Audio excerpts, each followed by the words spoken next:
Kwa hiyo alikuwa yuko mjini wakati tunapita, ameenda akawapigia wenzake, kwa sababu ile idara ya kuja kukamilisha lile swala ambaye ni nani, DMO na afisa utumishi na mkurugenzi, kwa sababu amesema haiwezekani daktari anayependwa na anahitajika na wananchi alafu ahamishwe kiholela.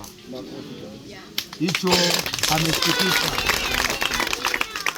Kwa hilo swala kwanza, mimi naona hata ya makofi hayatoshi kwa mheshimiwa mkuu wa wilaya.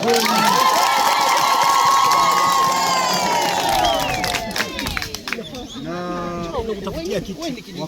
wakati naongea haya amesema niongee na yeye akiwa anasikia kama niko na wao, ili na yeye atoe maelekezo, kwa sababu wale watu kesho kuna maadhimio ya kitaifa ambayo yanafanywa. Kwa hiyo walikutwa wale watu wameenda maeneo mengine, sawa. Kwa hiyo alichokizungumza, anasema anawasubiria kwa muda wowote watakaofanyaje, watakapofika. Hataki yeye kuja peke yake, anataka aje atolee na majibu ya moja kwa moja. Na akaniambia huyo daktari si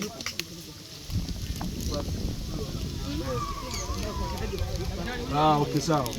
Na tuna mtendaji wa kata yuko, tumekuwepo wote hapa, hatujamuona, si ndio? Mtendaji wa kata usalimie kidogo ili waelewe uwepo wako. Salimia kidogo.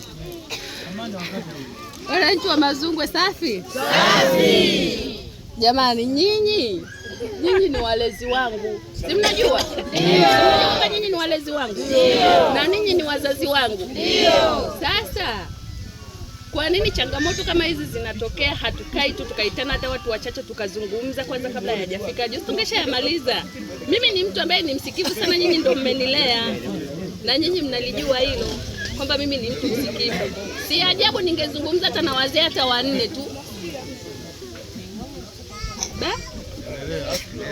Si ajabu tungezungumza na wazee hata 4 tu, tukawekana sawa, tukaelekezana, tukashauriana, tukanyanyuka, tukaenda sehemu ambako tungeshauriana twende. Mwisho wa siku tukafanyaje? Tukalimaliza, kwa sababu ishu kubwa inayogomba hapa ni sisi tunamtaka dokta wetu afanyeje, abaki hapa. Lakini sasa kwa hizi vurugu, yani hatuwezi kunanilia, yani tungezungumza tuka utaratibu, kwa sababu mwisho wa siku serikali nayo inatusikiliza sisi wananchi. Sisi si ndio wapokea huduma, si ndio? Sisi ndio tunaopokea huduma, kwa hiyo sisi ndio tunaojua changamoto tunazofanyaje, tunazozipitia. Kwa hiyo mimi nina imani kabisa haya ambayo mnayaomba hapa tungezungumza hata na watu wachache tu, wengine wakaenda kwenye shughuli zao.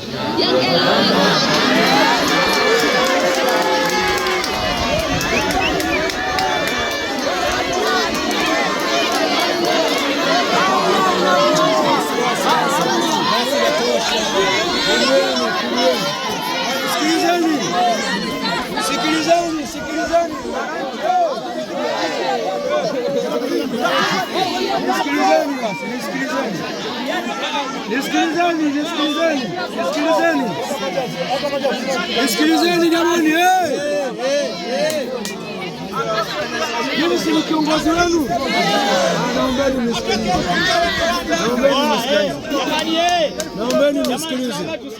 Naombeni mnisikilize.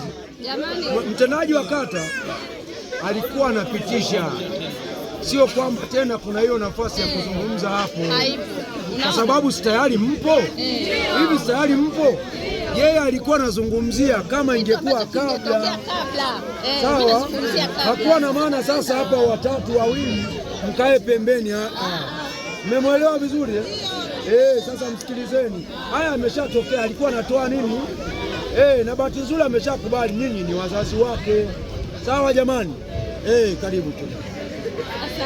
Jamani, sasa wanasemaga hivi, mawazo ya mtu yaheshimiwe. Kupiga kelele hivyo sio solution, kwa sababu hamkunielewa. Mimi nilichokuwa namaanisha, nilikuwa namaanisha kabla, sio sasa hivi hapa.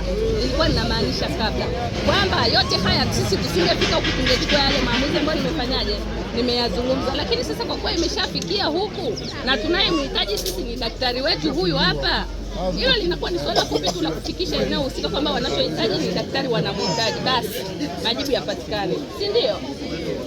Lakini sasa tuwe watulivu, kwa kuwa tumeshaambia kwamba kuna viongozi wanakuja, sisi tukae tusikilize, tukae tusubirie tusikilize.